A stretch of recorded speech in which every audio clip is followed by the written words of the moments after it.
Hello, everyone, and welcome to a new episode of Veerai's Wellness Podcast. Today, we have Debasis Sil with us.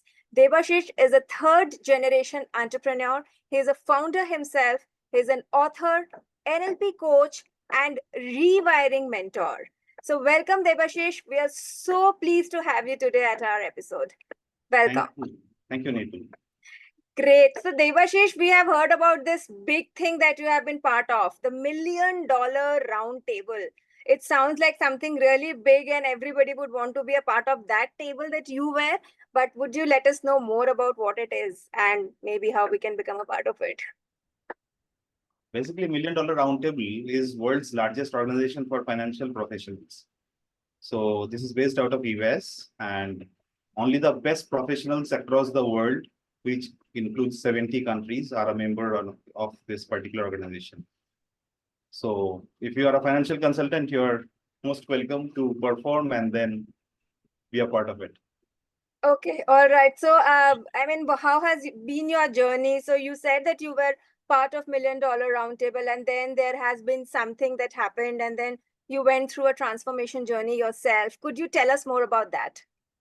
Yeah, basically, this is my family business. We are placed in over 17 countries in the world. So, but I'm still a $1 Million Roundtable member though.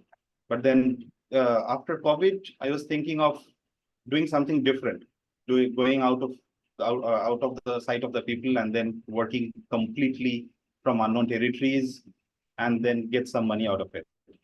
So because traveling is my passion, I floated Codowave Technologies, which is a software company. Mm-hmm. Then my father passed away, and everything that can happen happened. Murphy's law, if anything that can go wrong will go wrong. Mm-hmm. Whenever something goes wrong, everything collapses, so, which is a good thing, by the way. It is only when I learned that was the best thing that had ever happened to me.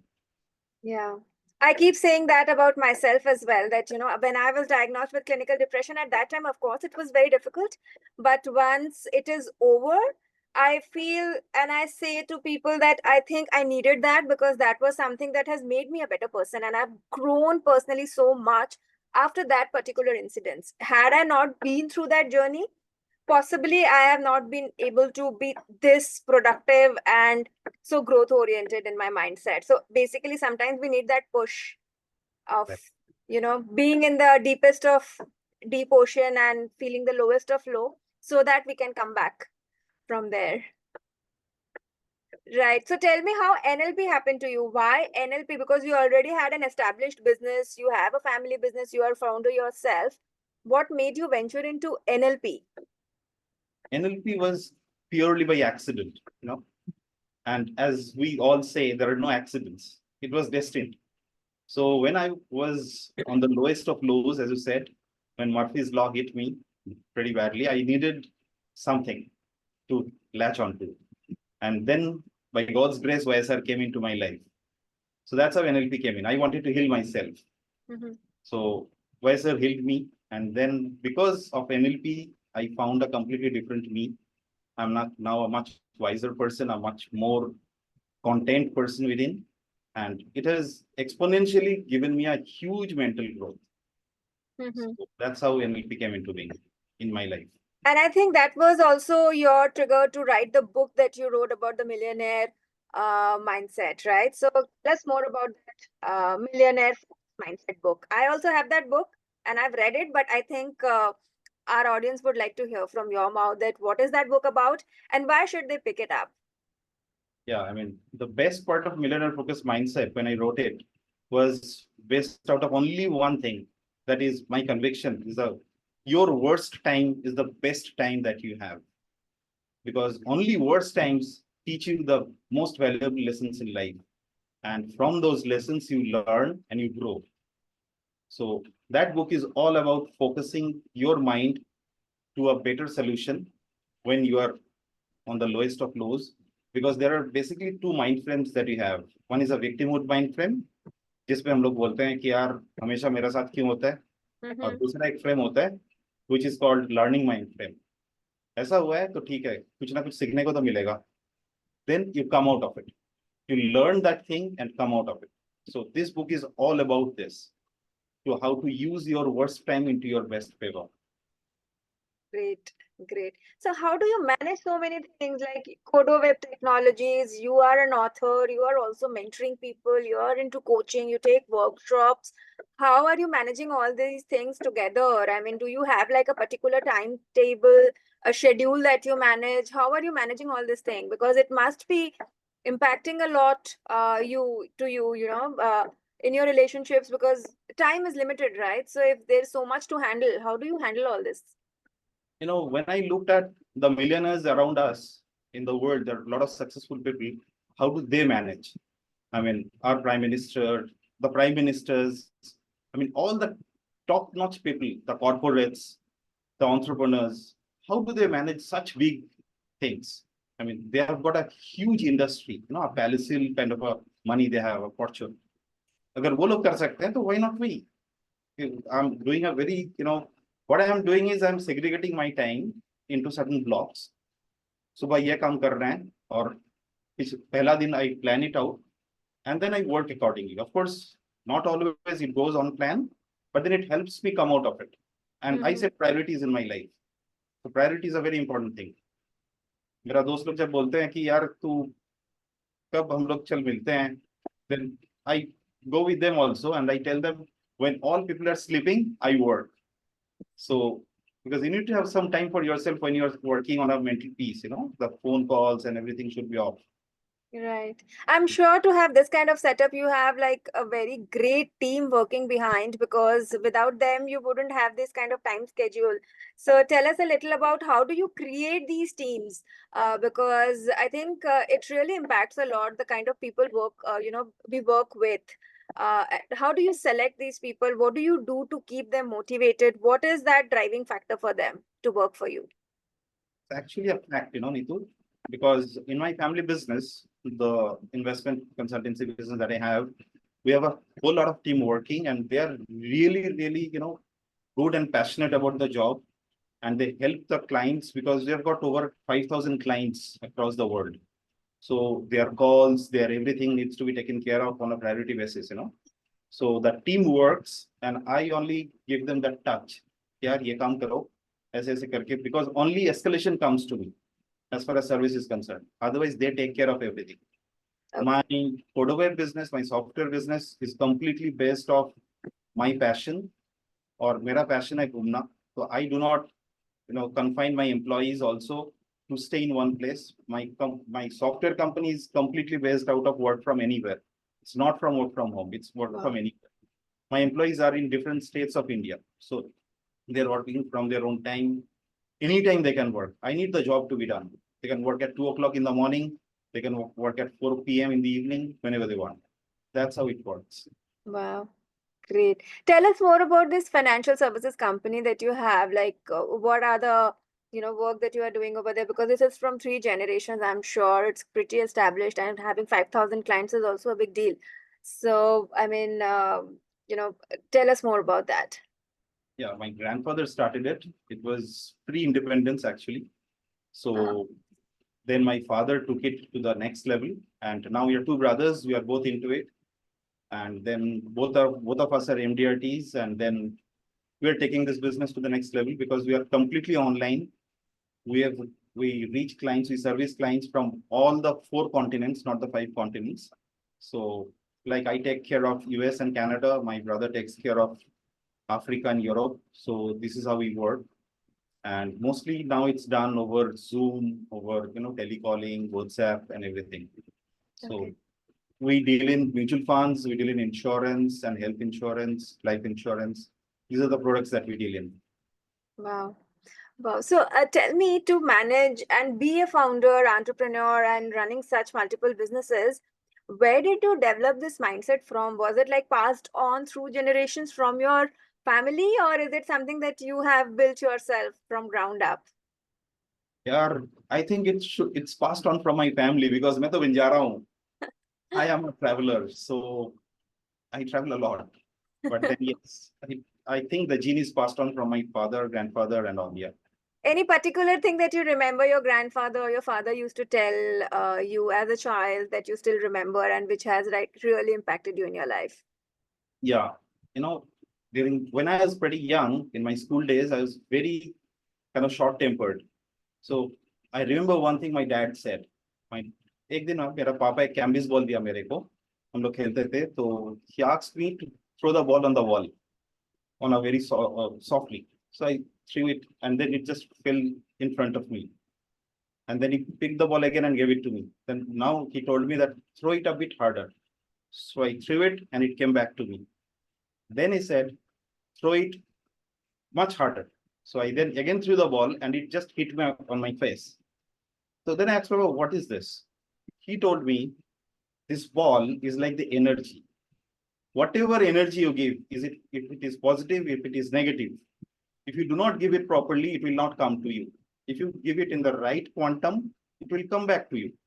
And if your energy is much more, it will hit you very badly. You know, if hatred is there, any negative emotion you give, it will hit you extremely hard. Any positive emotion you give, hit you extremely hard. So you choose your emotion towards the other people and then give it out, because you'll get back what you give. ये मेरा को एकदम it changed my life. Yeah, it can change anybody's life, and having that kind of person at home, I mean, I think this is like really a blessing to have somebody with that kind of mindset around you in your house, and that to your father. So, I mean, anything else that you remember from your grandfather that you might have picked up apart from what your father said? Because I'm sure your father also learned it from his own father. No, when my grandfather passed away, I was very young. I was in class 6 or 7, but I remember the night he passed out. He passed away. When he was dying, when he was on his deathbed, we were all there surrounding him, and the doctor came. He shook hands with the doctor and said, Doctor, thank you very much for all the services you have given to us. And don't worry, I'm leaving my son and my grandsons, everybody here, and they are all well placed. So मेरे को कुछ डरने का नहीं है. I'm going off happily. And he was actually smiling. And it was surprising to me that a person who's dying was, shaking hands with his doctor and was so happy. And he passed away peacefully. It was amazing to me. I still remember that day. Yeah. So that is something I learned from him. I think this is something we all need to learn from someone so mindful, somebody who's actually happy on his deathbed. Is this not what we all want to achieve finally in our life? That if we look back from our deathbed, we feel that I have lived my life to the fullest. I think Absolutely. you have seen it in person. It must have been like really. I'm getting goosebumps right now that somebody could actually, you could actually witness this in front of your eyes. Actually. That's superb, superb. So tell us, I mean, in your entire this journey, and what is your advice for someone who is like constantly struggling, constantly hustling, since you are also, into multiple businesses, if somebody has to take care of their well-being, what is your top advice to them? First is accept everything that comes your way. If we do not accept, if we resist, because you cannot stop it by thinking negative, you cannot stop it by just saying, I don't want it. It will come to you. It will hit you hard and it will hit you extremely badly. The more you resist it, the more it will hit you badly. The moment you accept it, even the worst times will be your best times. You can sell smoothly because that's destined. Whatever is happening in our lives is destined to happen. If you believe in that, you'll sell through. We all will sell through. I've been to the worst of my times, I've been to the best of my times. And now I celebrate both the things. Superb.